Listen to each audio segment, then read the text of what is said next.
Ini teh udah di-record, udah ya begitu. Oke. Ya. Nah, ya ini di-record. Jadi teman-teman yang mau lihat bisa lihat rekamannya gitu ya. Oke, teman-teman, selamat siang. Terima kasih udah datang ya berlima. Aku nggak laku, guys. Ya perkenalan dulu, mungkin ada yang Kinan siapa katanya. Ya mungkin ya. Mungkin ada yang belum kenal juga di sini yang hadir. Aku Ginan Aulia Rahman. Aku tuh sebenarnya nggak bisa ngomik ya, nggak bisa gambar, nggak visual. Aku nggak bisa, tapi aku penulis. Dulu tahun 2015 pernah bikin Islamin komik. Lumayan followersnya sekarang udah 47 ribuan, tapi nggak dilanjut. Jadi yang mau kolaborasi, silakan, ini terbuka. Terbuka buat kolaborasi. Kenapa sibuk jadi ini apa wartawan dia? Iya, Hasbi. Nah, aku partneran sama Hasbi Ilman. Dia sekarang bikin jurnalis komik. Wah, jurnalis komik juga sukses banget kan. Sampai pernah satu kali koran Pikiran Rakyat tuh ya, cetakan seharinya itu isinya komik doang dan itu buatannya Hasbi gitu. Luar biasa. Jadi dia lebih sukses di jurnalis komik. Kan Islam komik. Nah, aku penulis komik, terus kebetulan kerja juga di bidang digital marketing. Aku nge-digital marketing film gitu ya, kerjasama sama Rapi Film. Jadi ada beberapa film yang aku promosiin digitalnya. Terus sekarang kerja di Peace Generation, @peacegenid. Coba cek. Itu bikin konten-konten tentang perdamaian gitu ya, yang dekat dengan keseharian kita. Nah, ini kebetulan kemarin baru banget hari Kamis saya baru belajar sama Mas Gatot. Mas Gatot ini foundernya editor in chief-nya Invia. Terus yang bikin Bapak-Bapak ID, kalau teman-teman tahu. Itu luar biasa. Growth-nya ya baru setahun kalau nggak salah. Udah 400.000 follower terakhir ngecek tuh. Terus dan udah menghasilkan, udah monetisasi katanya sih dengar-dengar 1,5 M guys. Itu apa? Akunnya apa? Bapak-bapak ID. Akunnya apa yang tadi? Bapak 2 ID. Putus kan? Halo? Putus ya? Ini mic-nya kali. Di saya aman. Oke. Di saya suara aman. Sebentar. Nah, Bapak-bapak ID. Dragon Framework. Nah, yang aku share kali ini tentang Dragon Framework.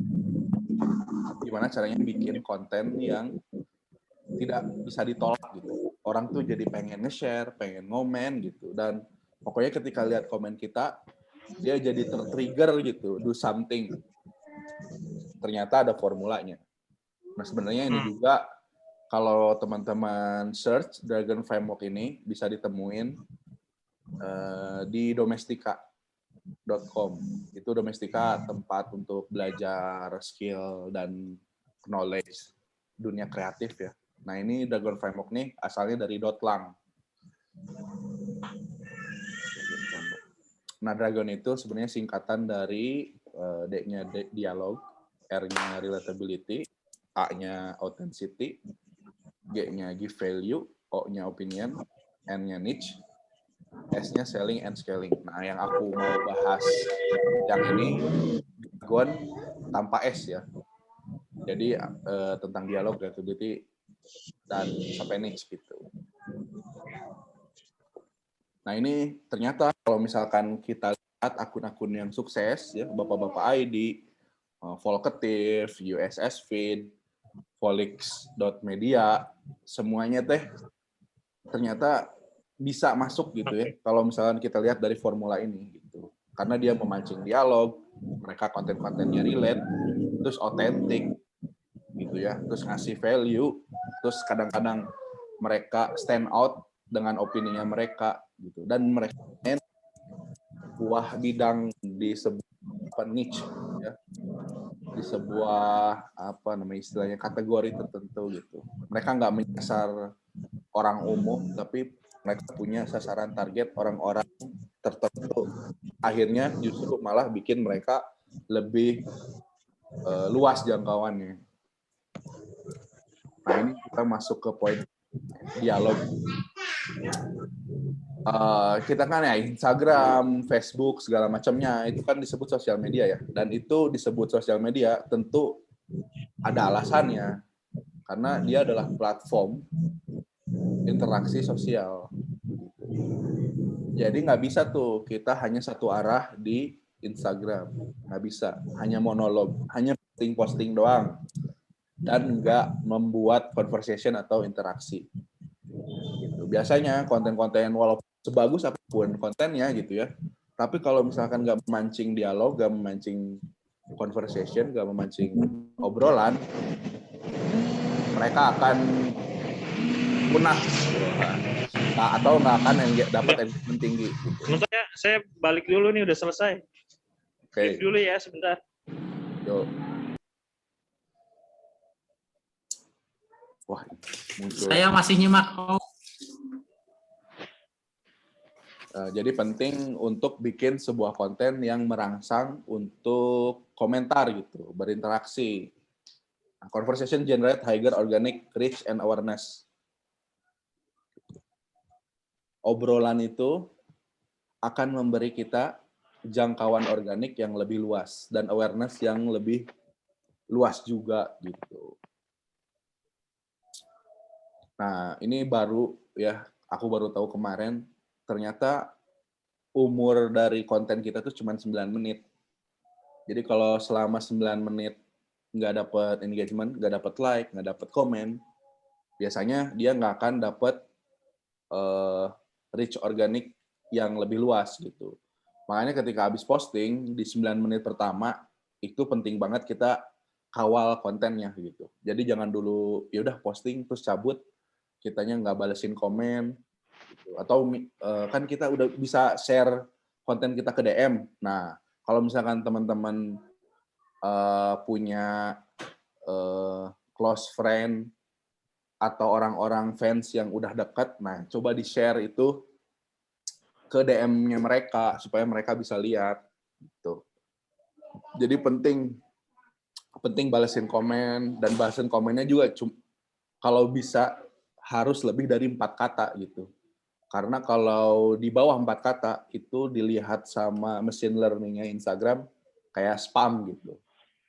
Jadi ya berdialog aja, ngajak ngobrol. Nah ini contohnya, ini konten yang bikin orang jadi banyak ngomen nih, si Jerome Pauline. Hari ini aku umur, waduh ini gimana ngitungnya. Nah, orang-orang itu kan pengen terlihat pinter, pengen terlihat lucu gitu ya. Nah, kita mesti ngasih ruang untuk orang-orang terlihat pinter dan terlihat lucu. Di mana? Yaitu di kolom komentar kita gitu. Nah, ini dengan konten Jerome Pauline yang begini, ini bikin banyak conversation. Wah, kalau kita lihat komennya, itu banyak tuh yang berusaha melucu dan berusaha terlihat pintar. Itu banyak.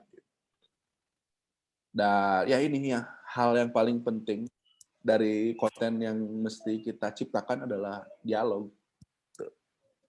Semakin pintar kita bisa merangsang dialog atau interaksi, semakin besar jangkauan organik yang kita ciptakan. Dan yang paling penting juga listen your audience. Jadi apa? Dengerin apa kata audiens kita. Ingat ini bukan satu arah tapi 2 arah. Hindari monolog dan ciptakan dialog. Nah ini how to master the art of conversation. Ini gimana caranya kita bikin percakapan. Caranya adalah ask open-ended question and dig deeper to improve conversation. Nah, biasanya caption kita kan suka bikin yang panjang-panjang. Ternyata nggak semua orang baca caption kita gitu kan. Kalau kita lihat kayak Inviafect gitu ya, terus Volkatif, dan banyak kreator lain yang biasanya komentarnya sampai 1.000, 2.000 gitu ya. Mereka captionnya sedikit, tapi sedikit itu berhasil menciptakan percakapan karena bikin pertanyaan yang open-ended gitu. Terus yang kedua, do not dominate a conversation or make it all about you. Nah, jadi jangan ngomongin tentang aku aja terus gitu. Dan bersifat monolog satu arah. Tapi coba buka ruang diskusi gitu supaya jadi bahan obrolan gitu. Nah, sekarang Iya Kak, tukang sampah Kak.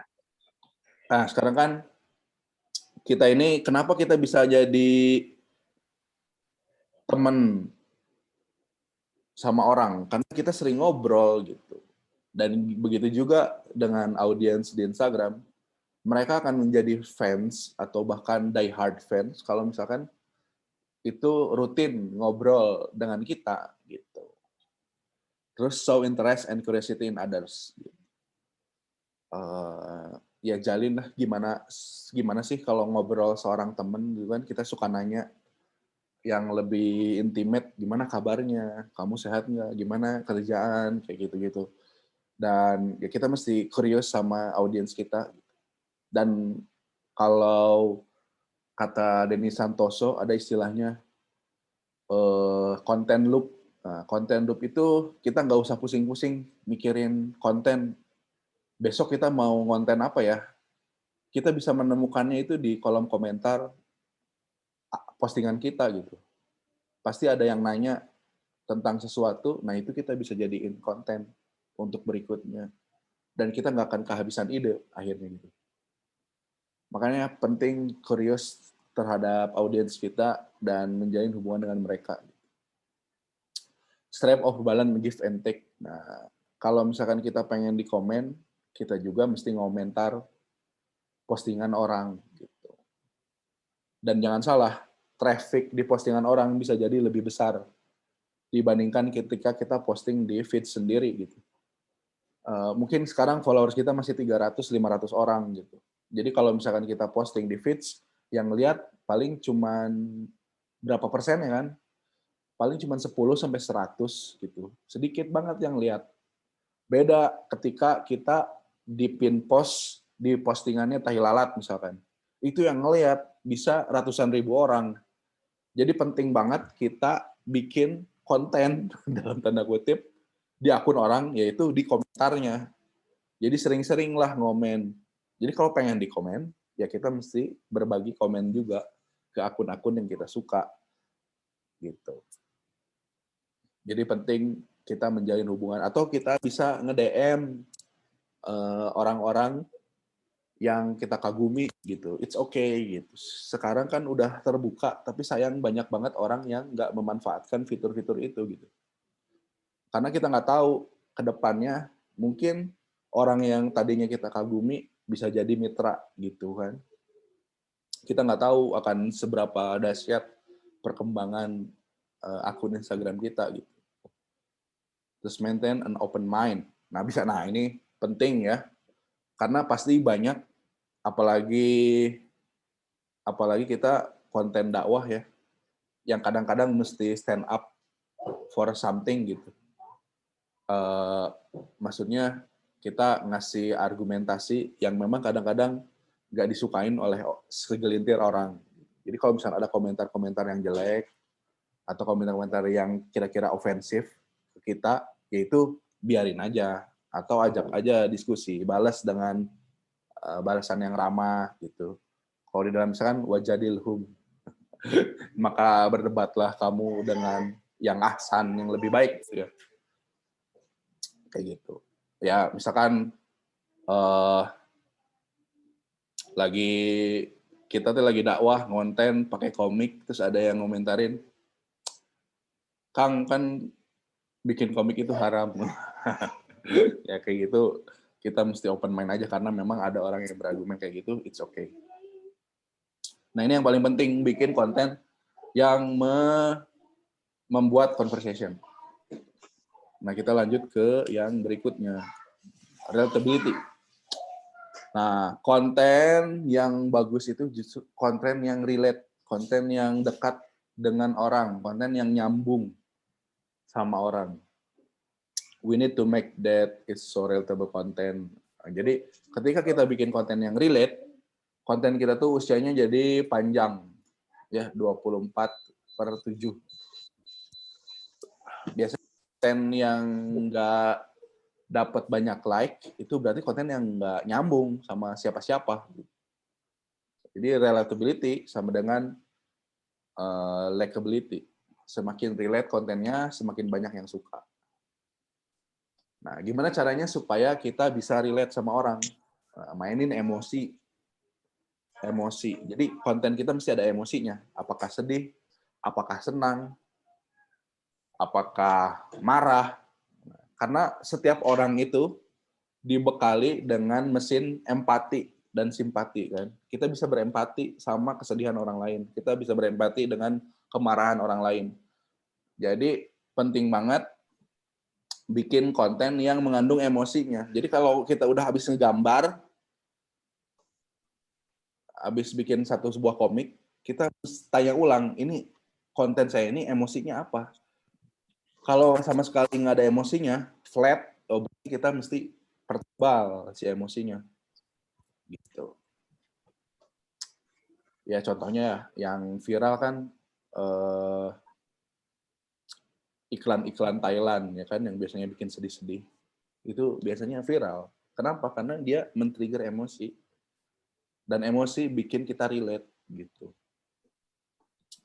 Terus nah ini udah teruji juga bahwa konten yang mengandung emosinya itu 200% lebih engaging. Dan salah satu cara bikin emosi dalam cerita itu dalam konten itu dengan cerita. Nah, the storytelling side. Resep bikin storytelling, simple sebenarnya storytelling itu. Ada 3 tahapan. Ya. Kita pertama ngomongin problem atau situasi. Gitu. Terus lanjut dengan solusi, kalau enggak plan, rencana. Terus terakhirnya, akhirnya apa nih dari si cerita ini? Kayak gitu. Nah ini salah satu contoh konten yang relate banget. Dan ini ngomongin tentang situasi. Dan sebenarnya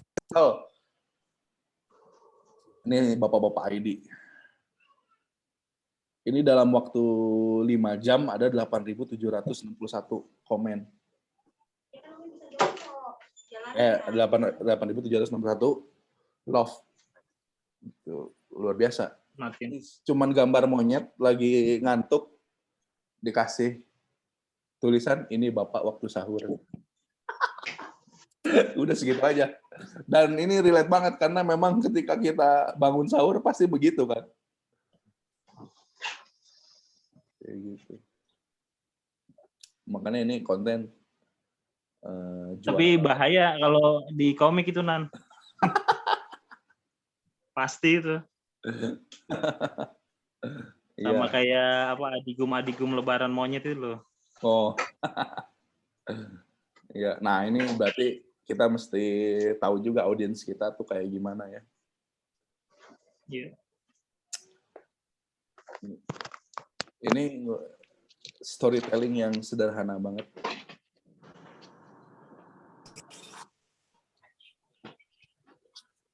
Nah ini aku pengalaman juga. Aku baru kerja sekitar beberapa bulan gitu di Bisgen.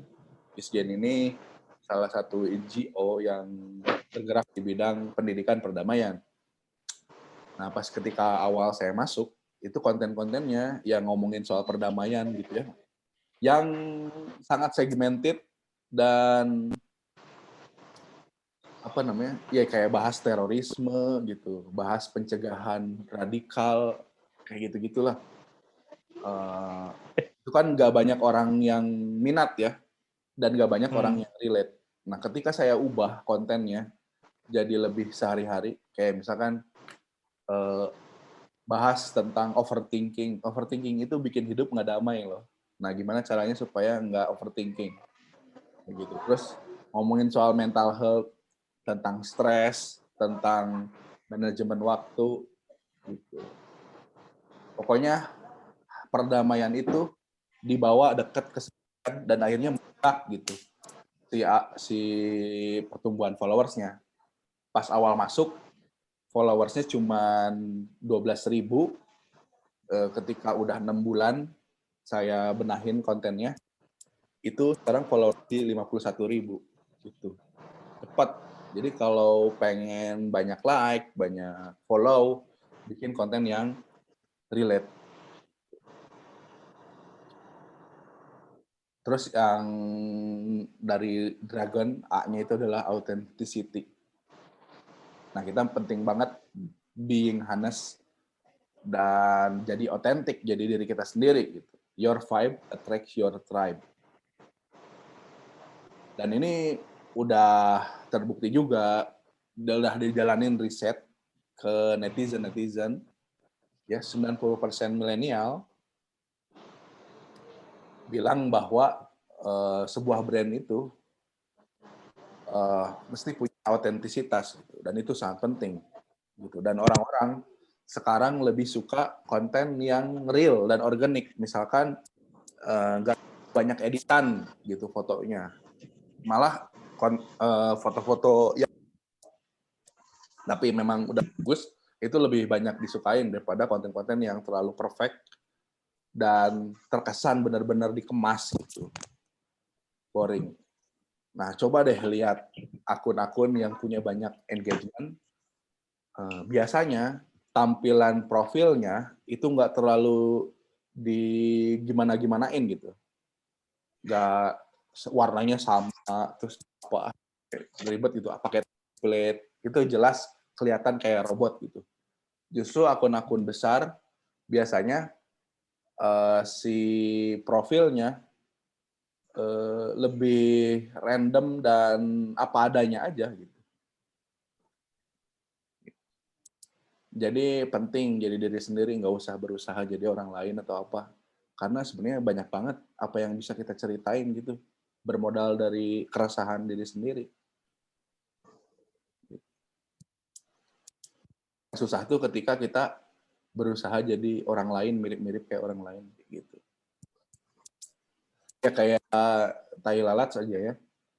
Dia autentik banget kan dari segi style gambar gitu. Gak berusaha jadi bagus, tapi akhirnya orang jadi kenal dengan style itu dan melekat banget. Terus Dragon, G-nya tuh give value. Nah ini penting juga. Penting ya. Dalam Islam juga kan tangan di atas, yadul ulya khairun minal yadul sufla. Minal yadil sufla. Tangan di atas lebih baik daripada tangan di bawah. Jangan jadi pengemis di sosial media yang minta like, minta komen. Fokus untuk ngasih. Jadi penting berpikir ketika bikin konten, kira-kira audiens saya tuh pengen dikasih apa ya? Butuhnya apa mereka? Nah, kita kasih. Give high value and high quality content. Kayak gitu. Pokoknya ngasih aja buat audiens kita. Apa yang kita sambil belajar sesuatu yang baru, kayak terus ngerasa, oh ini penting nih diketahuin audiens gitu. Maka bikin konten itu gitu. Dan posisikan diri kita tuh sebagai expert ketika ketika kita bikin konten di sosial media. Ya kita kita mau ngasih apa nih ke audiens kita, ke para newbie gitu. Nah, ini mungkin frekuensi kan ya. Kenapa? Frekuensinya apa? Pakainya frekuensi ya. Ngasih ya frekuensi bisa. How can you give value? Ada banyak yang bisa kita kasih. Inspire them, motivate them. Kasih mereka inspirasi.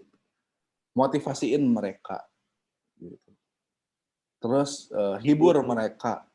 Terus kasih mereka edukasi. Atau find new opportunity. Nah, kasih mereka kesempatan baru. Misalnya kita punya list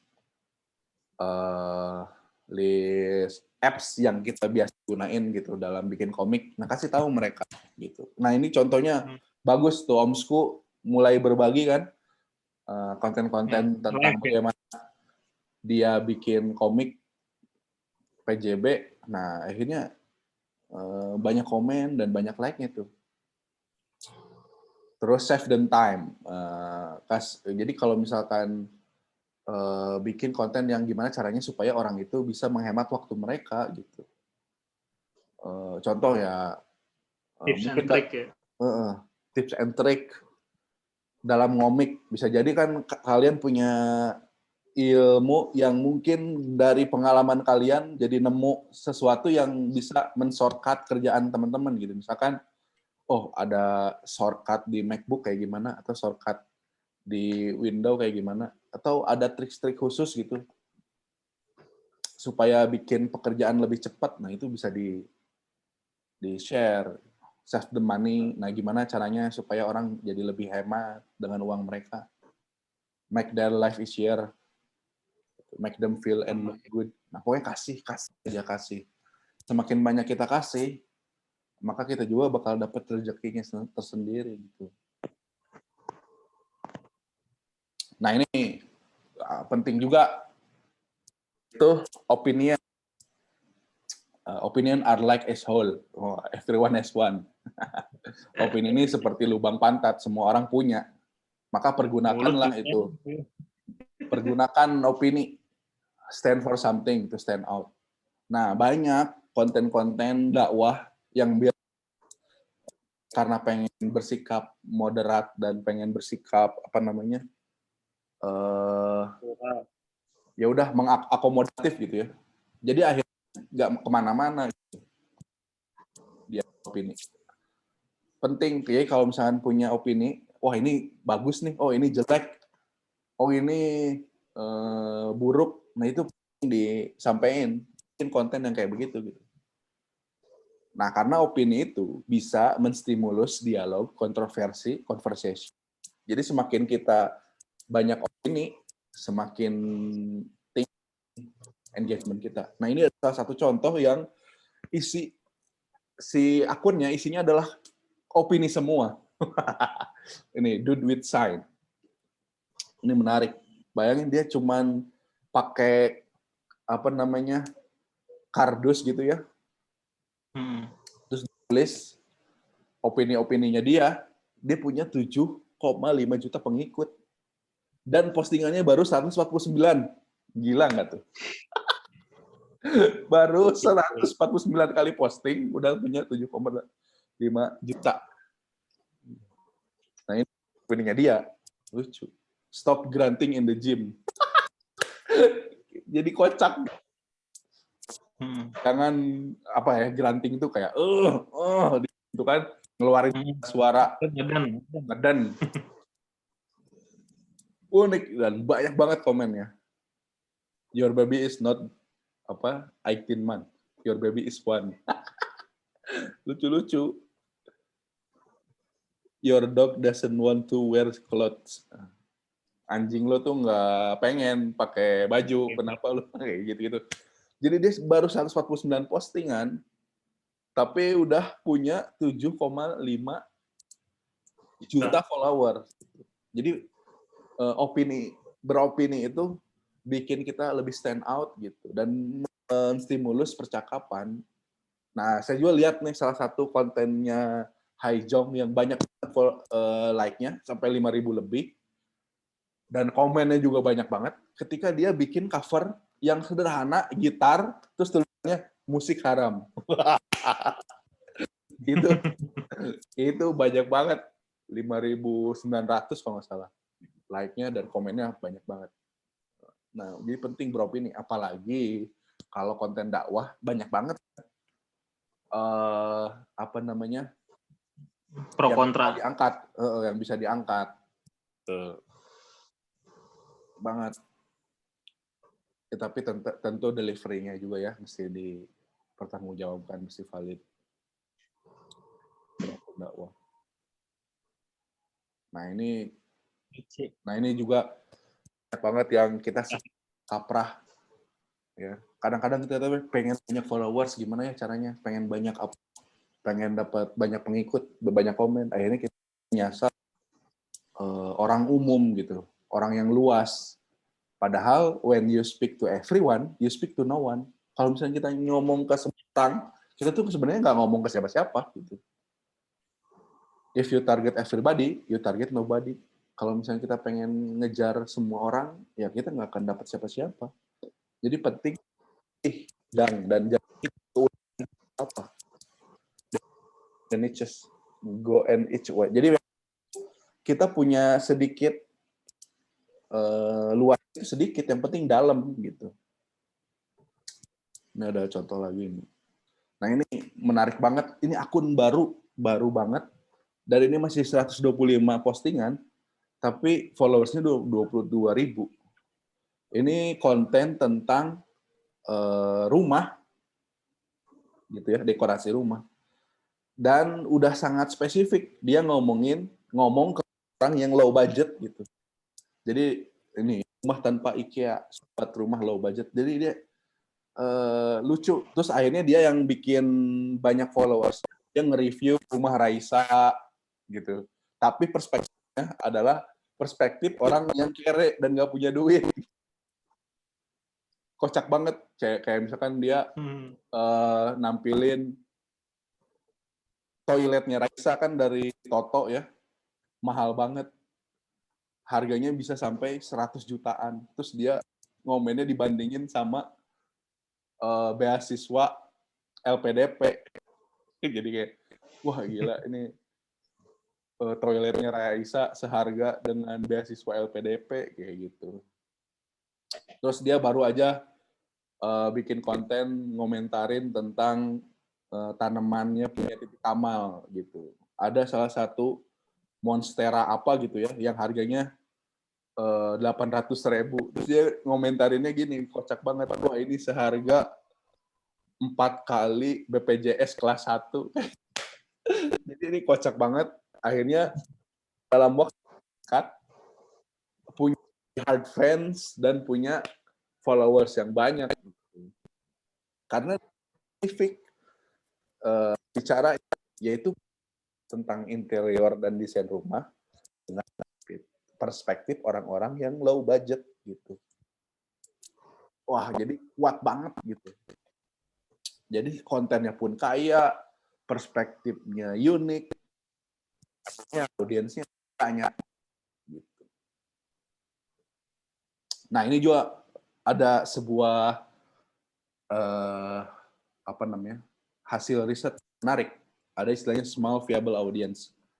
Jadi kita penting banget bikin sebuah niche yang kira-kira men-serve cuman 50 orang. Karena sebuah brand itu dengan 250 orang aja itu bisa hidup gitu. Cukup. Jadi kayak yang bapak-bapak ID, dia itu ngeriset 250 orang. Dia sukanya apa, dia nge-like apa, dia nge-follow apa, terus dia kalau ngomentarin apa, di si 250 orang itu dibikin, akhirnya jadi sebuah kayak kalender post atau list isu-isu dan dibikinnya jadi 1 tahun 400.000 followers dia. Dan udah menghasilkan 1,5 M dari si bapak-bapak ID. Jadi gak usah pusing dengan jumlah followers ketika kita bisa men-serve 250 orang jadi die hard fan kita, itu tuh udah bisa hidup. Ini kalau masing-masing orang nyumbang 50.000 aja ya, ini tuh udah 12 jutaan ya, kalau nggak salah. Iya, udah 12 juta. Jadi kita cukup punya 250